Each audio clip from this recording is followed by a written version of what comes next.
سر میرا ایک سوال ہے آپ تینوں سے, میں خود بھی اس پہ بڑا کوشش کر رہا ہوں دیکھنے کی. نیتن یاہو واقعی میں مطلب کیا یہ جو ویڈیو آئی ہے, چلیں 6 انگلیاں نہیں اس میں 5 ہیں, لیکن اس کے بیٹے کا 5 دن سے, موشر صاحب 5 دن سے اس کا کوئی ٹویٹ نہیں آیا. وہ روزانہ 10 ٹویٹ کرتا تھا, 5 دن سے اس کا کوئی ٹویٹ نہیں آیا, کوئی خبریں نہیں ہے. وہ جو اپنے گروپس جو بنے ہوئے ہیں سوشل میڈیا کے اسرائیل کے اندر, ان کے اندر جو ہے وہ پوچھا جا رہا ہے نیتن یاہو کہاں ہے. تو مطلب آپ لوگوں کو کیا لگتا ہے اس کے بارے میں؟ مجھے تو خیر ہو سکتا ہے یہ جو ویڈیو آئی ہے اس کے اوپر کانسپریسی کہ اے آئی ہے, یا مجھے نہیں لگتا وہ اے آئی ہے, لیکن کیا لگتا ہے کہ ایسا کوئی پاسبلٹی ہے؟ کافی ٹائم ہو گیا اب. دیکھیں اگر تو اس کو کچھ ہو گیا ہوتا نا تو اسرائیل کے لیے بڑا آسان ہے اس وار کو امیڈیٹلی اینڈ کرنے کا, مورننگ پیریڈ شروع کرنے کا, واٹ ایور. مجھے نہیں لگتا ایسی بات ہے, لیکن یہ فیکٹ ہے کہ پچھلی باری بھی جب کانفلکٹ ہوا تھا تو وہ سائپرس نکل گیا تھا, آج اس باری پہلے جرمنی نکلا ہے. لیکن فیکٹ آف دا میٹر اس کی لیٹسٹ خبر یہ ہے کہ وہ تقریباً 18 گھنٹے ہوا میں ہوتا ہے in a plane. He is not even landing anywhere, کیونکہ یہ آپ نے جو تباہیاں مچائی ہیں جو اسکرین پہ نظر آ رہی ہیں, ہم نے ایکسکلوسیو اس دن ویڈیوز دکھائی تھی پرسوں اسرائیل کے اندر کی تباہیاں جو ہیں, جس پہ علی گلانی صاحب اور میری ذرا کو کلاس بھی ہوئی ہے. لیکن یہ ہے کہ اب دیکھیں یہ وہاں پہ آپ دیکھ سکتے ہیں کہ انٹرسیپٹرز ختم ہو رہے ہیں, جو انکمنگ میزائلز ہیں وہ فریلی آ رہے ہیں. فیض صاحب آپ کے اجازت سے ایک چیز میں مزید آپ کو ایک چارٹ دکھانا چاہتا ہوں آپ کے لیے, وہ بڑا امپورٹنٹ ایک لرننگ ہے ہمارے لیے. ذرا دیکھیں, دکھائیں جی نوید صاحب. یہ فیض صاحب ایک آپریشن کا ٹرو پرومس آپ سمجھیں. 37th ویو جو ایرانین میزائل سٹرائک کے اس کا انالیسس ہے بیسیکلی, کہ گیپ جو ہے ایک آفیشل کلیم ہے کہ جی یہ تو اب کم سے کم ہوتے جا رہی ہیں, ان کے میزائل ان کے پاس تو ختم ہو رہی ہیں, ان کے لانچز ختم ہو رہی ہیں. ریالٹی جو ہے وہ میسو اسکیل آف اٹیک جو ہے وہ شروع ہو گیا ایران کی طرف سے, جو انپریسیڈنٹڈ ہے, پہلے نہیں تھا. اچھا, اب انہوں نے پے لوڈ بھی شفٹ کر دیا, یہ ایک نئی ریالٹی ہے. اب جو ان کے 500 میزائلز ہیں, یعنی 50% میزائل ہیں, وہ تو کلسٹر میونیشنز ہیں. بیسیکلی ایک میزائل کے اندر 8 میزائل ہیں. تو جب آپ پیٹریٹ بیٹریز سے فائر بھی کرتے ہیں اس کو, تو سارے آپ انٹرسیپٹ ہی نہیں کر سکتے, جو مرضی فزیکلی نہیں ہو سکتا نا اس کے اندر. پھر اب ایک ڈیفنس اوور لوڈ ہو گیا, کبھی آپ کو ساؤتھ کوریا سے منگانی پڑ رہی ہے بیٹری, کبھی آپ تائیوان سے منگا رہے ہیں, یہ کر رہے ہیں. اب ایڈوانسڈ ویپنری جو ہے وہ ان پلے آ گئی ہے. پہلے تو ایران نے کیا کیا تھا کہ یہ اپنے ہلکے پھلکے میزائلوں سے ڈیفنس سسٹم کو ایگزاسٹ کرتا رہا. اب یہ فتح بھی آ گیا, اور اب یہ دیکھیں نا 15 کی سپیڈ ہے, یعنی ساؤنڈ سے 15 گنا تیز. تو اب کیا خوفناک ہوگی کہ 6 منٹ اگر ہیں ایئر ڈیفنس کے پاس اس کو انٹرسیپٹ کرنے کے لیے, تو کیا وہ چلے گا, کیا انٹرسیپٹ کرے گا. پھر کویت کے اندر تھرڈ جو ہے سپورٹ ریڈارز وہ اڑ گئے. بحرین میں یعنی نیول سپورٹ کمیونیکیشن جو ریلے تھا وہ سارا اڑ گیا. یعنی آئیز آف دا ڈیفense جو ہیں وہ ایکچولی تباہ و برباد ہونا شروع ہو گئی ہیں, اور نیول اور اکنامک پریشر جو ہے وہ بہت بڑھ رہا ہے. تو ہم جب دیکھتے ہیں اس کو تو فیض صاحب لگتا یہ ہے کہ ایک طرف دنیا کی سب سے طاقتور ترین سپر پاور ہے, اور اس کے ساتھ ایک بہت ہی خوفناک یعنی ویپنز والا اسرائیل ہے, اور دوسری طرف ایک ایسا ملک ہے جو 50 سال سے زیادہ اپنی سینکشنز کے اندر گرا ہوا ہے. وہاں پر تو نہیں, ہم تو یہ بات کرتے تھے کہ دوائیاں بھی پوری نہیں ہیں, وہاں پہ علاج نہیں ہو سکتا, لوگوں کو کھانے کا نہیں ملتا, صرف پیٹرول ہی پیٹرول ہے, گیس ہی گیس ہے. لیکن اب سڈنلی ہم دیکھ رہے ہیں کہ اس نے ایک موزائک آپریشن کر کے ڈفرنٹ یعنی پیسز کو لا کے جگسا میں جو ڈالا ہے اس نے, تو وار کا ایلیمنٹ ہی بدل گیا. یعنی یہاں پہ آپ سمجھیں کہ اس کا پیراڈائم ہی شفٹ ہو گیا. بالکل.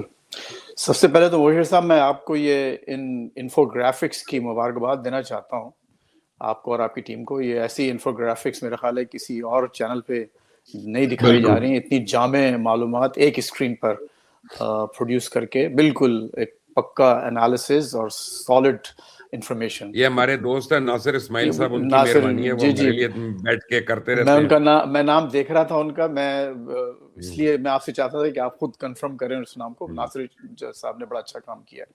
دیکھیے اس میں بات وہیں آتی ہے گھوم پھر کے کہ آپ کو اپنا ایک طاقت کا نشہ ہوتا ہے، اور اب وار جو ہے وہ جنگ جو ہے اٹس مور اباؤٹ اسٹریٹجی. یہ کوئی پرانی نئی بات نہیں ہے، ہزاروں سال سے یہ ہے کہ اٹس مور اباؤٹ اسٹریٹجی. خود ہماری اپنی تاریخ میں آپ دیکھیے نا کہ جنگ بدر، جنگ احد وغیرہ، یہ ساری جو ہمارے پاس پوری کہانیاں ہیں کہ کس طرح سے 313 لوگوں نے ہزاروں لوگوں پر غلبہ حاصل کیا. تو وہ ٹھیک ہے، وہ نصرت ایک اپنی بات ہے، اللہ تعالیٰ کی مدد، لیکن سب سے بڑھ کر جو بات ہے وہ ہے اسٹریٹجی. اور آج آپ ایران، اور پھر وہ جیسے میں نے اس سے پہلے عرض کیا تھا کہ آپ کتنے زخم کھا سکتے ہیں، کتنے مکے کھانے کی صلاحیت ہے آپ میں، کب تک آپ سسٹین کر سکتے ہیں. تو لگتا یہ ہے کہ ایران نے اور ایرانی قوم نے یہ سمجھ لیا ہے کہ ہم کو تکلیف اٹھانا ہے، اور ہم تکلیفیں اٹھا کر ہم سرنڈر نہیں کریں گے. آج دیکھیے انہوں نے بالکل واضح طور پر، جان نے ہمارے بہت اچھی بات کی کہ جو بیسس کی بات کی ہے، لیکن جو بیسس سے بڑھ کر 3 شرائط پیش کی گئی ہیں. اگر آج سے 10 روز پہلے وہ شرائط پیش کی جاتی تو میں شاید ہنستا اس بات پر کہ وہ ایران کہہ رہا ہے کہ آپ ہمیں ریپریشنز دیں، تمام معاوضے دیں ہماری جو نقصانات ہوئے. نمبر 1 بیسس کو ہٹائیں، نمبر 2 اور نمبر 3 ہم کو اپنا جو نیوکلیر پروگرام ہے اس کو جاری رکھنے کی اجازت ہونا چاہیے، سول نیوکلیر پروگرام کو، اس کو انہوں نے کوالیفائی کیا اس کو.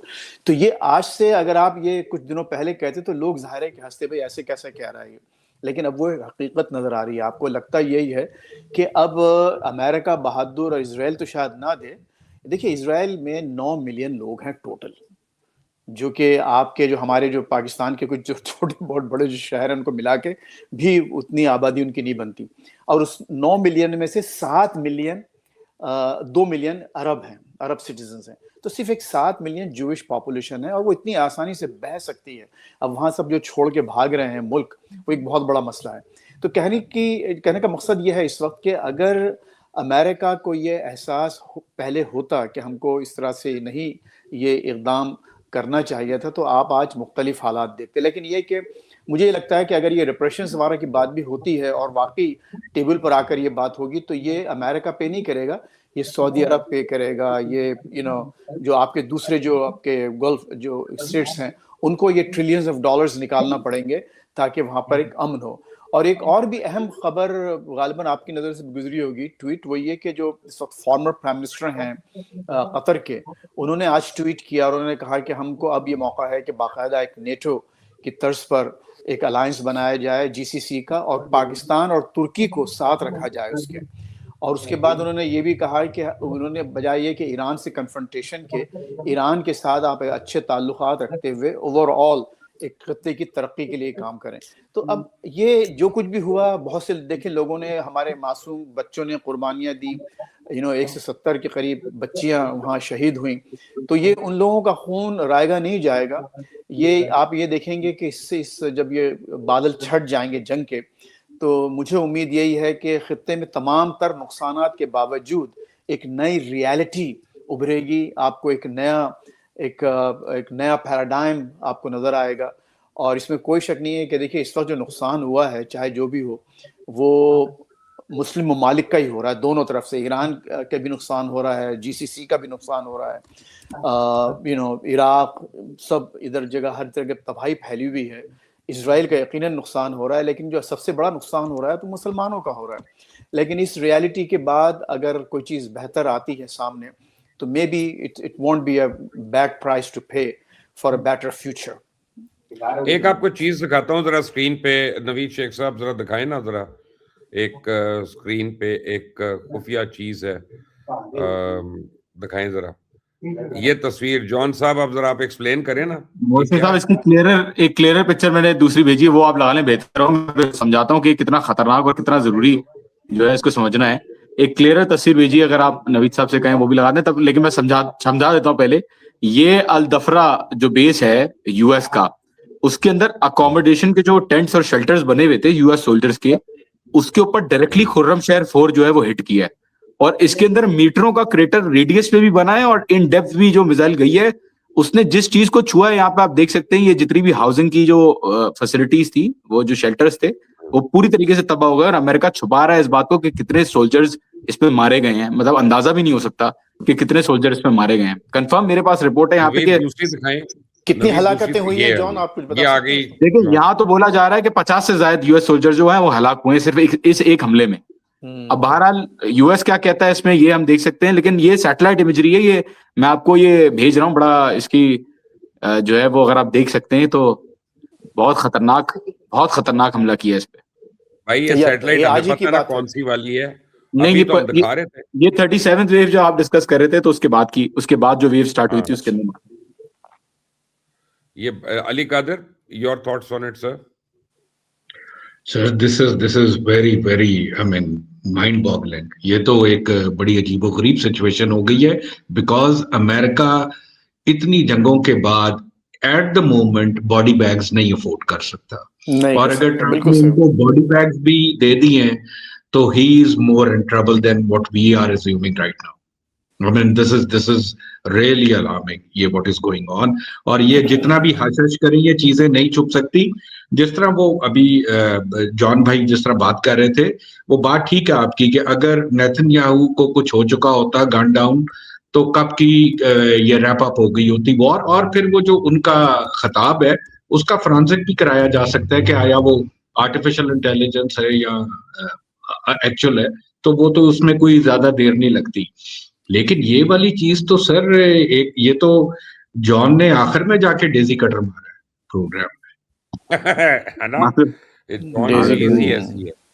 مجھے یاد نہیں رہا, میں نے ڈسکس کیا تو میں نے. کیا لگ رہا ہے آپ کو؟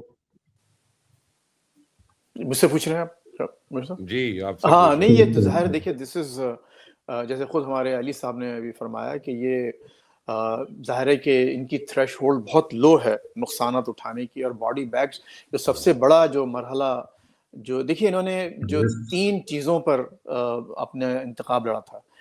پہلی بات یہ تھی امیگریشن, کہ ہم امیگریشن نہیں کریں گے, اور جو اصل جو پوائنٹ تھا ان کا کہ نو فارن وارز, ہم نہیں چاہتے کہ ہمارے بچے, ہماری بیٹیاں, ہمارے بیٹے باہر جا کر لڑیں اور اپنی جانیں گنوائیں. اور ان کا پورا ایک ٹریک ریکارڈ ہے.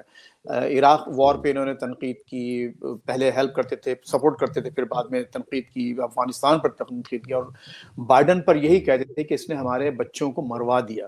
تو آپ اگر اب یہ باڈی بیگز آپ کی واچ پر, آپ کی نگرانی پر امریکہ پہنچ رہے ہیں, اور یہ کافنز جو کہ آپ اسکرین پر دکھا رہے ہیں, اگر اب یہاں کی اور ظاہر لوگ دیکھنا شروع کریں گے تو آپ یہ دیکھیے گا کہ وہی جو ہم رجیم چینج کی بات کر رہے ہیں, تو وہ ان کی خواہش تو وہاں رجیم چینج کرنے تھی, لیکن یہ کہ بہت جلد یہاں پر ایک میسو تبدیلی آئے گی. اور یہ جو خبر جان نے شیئر کی ہے یہ بہت ہی مطلب یہاں کے لوگوں کے لیے تو بہت ہی ہولناک خبر ہے کہ اس طرح سے اگر ایک ہی جگہ پر, یہ تو خیر 50 انہوں نے کہا, لیکن جو خیموں کی جو تعداد نظر آ رہی ہے, اور اگر وہ واقعتاً پوری طرح سے آکوپائڈ ہوں سارے خیمے, تو آپ اندازہ لگا لیجیے کتنی وہاں ہلاکتیں ہو سکتی ہیں. اور it will have a massive impact on his thinking. لیکن مسئلہ وہی ہے نا, اب وہ جسے کہتے ہیں گلے کی ہڈی یا گلے میں چچندر نہ نگلتے بنے گی نہ اگلتے بنے گی. ان کو یہ کر نہیں سکتے, آپ کو جب نکلنا بھی چاہیں تو نہیں نکل سکتے, کیونکہ ایران نے تو کہا ہے کہ ہم اپنے وقت پر, اور اب ایران نے دیکھیے اپنے لیے اس جیسے میں دوبارہ وہی عرض کر رہا ہوں, I'm just repeating myself, کہ اس جنگ کو اپنے لیے سستا بنا کے رکھا ہے. ان کی کاسٹ, وہ سب ہر قسم کی کاسٹ کو برداشت کرنے کو تیار ہیں. ٹرمپ صاحب کے پاس وہ لگژری نہیں ہے. اور یہ واقعہ جو ہوا ہے آج کا, اگر یہ باڈی بیگز کا یہاں پر پہنچیں گی تو یہ تو میں تو سمجھتا ہوں کہ ٹرمپ کی اپنی کمر توڑنے کے لیے بہت بڑا واقعہ ہے, بہت بڑا واقعہ ہے. ایسا ایک اور چیز دکھاتا ہوں آپ کو میں, ایک آپ کے وائس پریزیڈنٹ کی تصویر دکھاتا ہوں. جی دیکھیں ذرا جے ڈی وینس کی یہ تصویر. نوید صاحب ذرا جلدی لگائیں جو میں نے آپ کو لیٹسٹ بھیجی ہے. فیض صاحب کو دکھائیں, گیلانی صاحب کے لیے بھی سرپرائز ہوگی, اور جان کو تو پتہ ہی نہیں ہوگا اس کے متعلق, میں بتا رہا ہوں نہیں پتا ہوگا. جے ڈی وینس ہے نا یہ, جی یہ وہی ہے. نہیں سوری, جے ڈی وینس نہیں ہے, یہ پیٹ ہیگسیٹ ہے. یہ گوانتانامو بے میں جب تعینات تھا. یہ جو ان کا اب گارڈین اور نیوزویک دونوں نے اس کے اوپر رپورٹ کر دیا ہے کہ یہ ٹیٹو جو ہوا ہے یہ لکھا ہے کافر, ٹھیک ہے نا, عربک میں.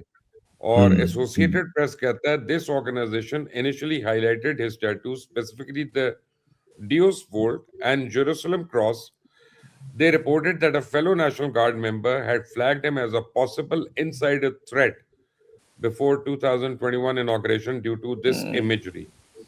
Or the photo itself appears to have originated from his own social media accounts.